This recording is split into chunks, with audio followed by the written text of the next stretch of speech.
Hello beautiful people, ನಾವಿವತ್ತು ಹೋಗ್ತಿರೋದು ಕೋರಮಂಗಲಲ್ಲಿರೋ ಕೋಟಪೀಠ ಬಟ್ ಸ್ಯಾಟಲೈಟ್ ಫ್ಲೈಓವರ್ ಕಡೆಯಿಂದ ಹೋಗ್ತಾ ಇದ್ದೀವಿ. Let's go. ಆ್ಯಕ್ಚುಲಿ ಹೆವಿ ಬಿಸಿಲಿತ್ತು ಗುರು. It was too sunny. ನೀವೇ ನೋಡಿ ಎಷ್ಟು ಬಿಸಿಲು ಅಂತ. So finally, oh my god, this is my favourite place. We are towards MG road. So full ಅಲ್ಲೇನೋ ಈವೆಂಟ್ ನಡೀತಾ ಇತ್ತು. ಸೊ ಸಮ್ ಸ್ಟೂಡೆಂಟ್ಸ್ ಯಾರೋ ಇದ್ದರು, actually I am not sure. Some event was going on. So ರೋಡೆಲ್ಲ full block ಇತ್ತು. Finally we got green signal and towards church street. ಹಾಗೆ ಹೋಗಿ Koramangala reach ಆದ್ವಿ. So finally Kotapeetha. ಆಮೇಲೆ ಗಾಡಿ ಪಾರ್ಕ್ ಮಾಡಿಬಿಟ್ಟು ಒಳಗೆ ಹೋಗಿ ನೋಡೋಣ. So actually too much excited only. ನೋಡಿ, ದಿಸ್ ಇಸ್ ದ ಆ್ಯಂಬಿಯನ್ಸ್. ಏನಿದು ನ್ಯೂಸ್ ಪೇಪರ್ ಥರ ಇದೆಯಲ್ಲ ಅಂತ ಓಪನ್ ಮಾಡಿ ನೋಡಿದೆ. So it was something about cafe. Okay, so ಇದೇನಪ್ಪ ಡಿಫ್ರೆಂಟ್ ಆಗಿದೆಯಲ್ಲ ಅಂತ ನೋಡಿದರೆ ಉಪ್ಪಿನಕಾಯಿ. ಸೊ ಲೆಮನ್ ಆ್ಯಂಡ್ ಮ್ಯಾಂಗೋ ಎರಡೂ ಇತ್ತು. So it was something different. And water bottle ಅಂತೂ ನಂಗೆ ಹೆವಿ ಇಷ್ಟ ಆಯಿತು. I was just playing with it. But return close ಮಾಡೋಕ್ಕೆ ಬಂದಿಲ್ಲ.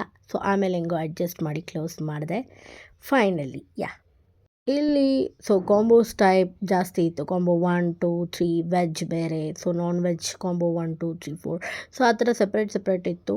ಸೊ ಆ್ಯಕ್ಚುಲಿ ಸ್ಟಾರ್ಟಿಂಗಲ್ಲೇ ವೆಲ್ಕಮ್ ಡ್ರಿಂಕ್ ಥರ ರಸಮ್ ಕೊಟ್ಟಿದ್ರು. ಇಟ್ ವಾಸ್ ಸಮಥಿಂಗ್ ಡಿಫ್ರೆಂಟ್ ಇದ್ರೂ we enjoyed it. Rasam was too tasty. Along with the food we ordered this combo 1 as well.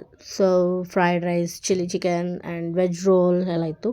So come on, let's see the ambience. This is something PlayStation ಕೋಟಪೀಠದ್ದು, and this is the ambience. Totally it was worth it. ಸಖತ್ತಾಗಿತ್ತು. So I loved the ambience very much. Okay, so actually ಇಲ್ಲಿ ನೋಡಿ full ಗರ್ಲ್ಸಿಗೆ attractive ಆಗಿ. I loved this place very much. Actually it was attractive. So selfie ತೊಗೊಳೋಕ್ಕೆ, video ಮಾಡೋಕ್ಕೆ ಎಲ್ಲ it was too good. Along with the food, this is all time favorite Canberry. I tried it, so it was wow ಅಂತ ಹೇಳ್ಬೋದು. Heavy ಇಷ್ಟ ಆಯಿತು cranberry juice. So along with the combo we tried crispy fried chicken strips. So taste ಮಾಡಿ ನೋಡಿದೆ. It was really ತುಂಬ ಇಷ್ಟ ಆಯಿತು. So second time order ಮಾಡ್ತಿದ್ವಿ. ಸೊ ಅಷ್ಟು ಚೆನ್ನಾಗಿತ್ತು. ಅದರ ಜೊತೆ we tried Papa's pepper fry chicken and Peter's choice chicken ಅಂತ along with the combo. So actually budget ಕೂಡ ಫ್ರೆಂಡ್ಲಿಯಾಗೇ ಇದೆ. ನೀವು ಕೋರಮಂಗಲ ಕಡೆ ಹೋದರೆ ಮಸ್ಟ್ ಟ್ರೈ ಅಂತ ಹೇಳ್ತೀನಿ. So hope you like my video ಇಷ್ಟ ಆಗಿದ್ದರೆ ಲೈಕ್ ಮಾಡಿ, ಶೇರ್ ಮಾಡಿ, ಕಮೆಂಟ್ ಮಾಡಿ, ಮರಿದೇ ಸಬ್ಸ್ಕ್ರೈಬ್ ಮಾಡಿ. Thank you.